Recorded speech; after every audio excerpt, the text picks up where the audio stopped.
खड़ा ज़बर, खड़ी ज़ेर, उल्टा पेश। ठीक है, ये देखिए उसकी आपने शक्ल भी बता रहे हैं हमको, खड़ा ज़बर, खड़ी ज़ेर, उल्टा पेश।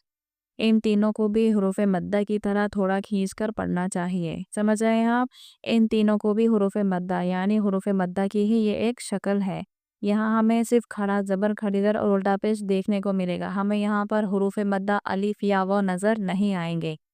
उन्हें ही बताने के लिए खड़ा ज़बर और खड़ी ज़ेर और उल्टा पेश का इस्तेमाल किया जाएगा। देखिए बता रहे हैं आगे कि खड़ा ज़बर बराबर होता है अलिफ के, यानी कि हुरूफ़ मद्दा के जो अलिफ है शुरू वाली वर्ड जो है अलिफ, वो देखिए जैसे बा खड़ा ज़बर बा बराबर है बा अलिफ ज़बर बा के, यानी आप बा खड़ा ज़बर बा को ऐसे ही खींच के पढ़ेंगे जैसे बा अलिफ ज़बर बा को खींच के पढ़ेंगे।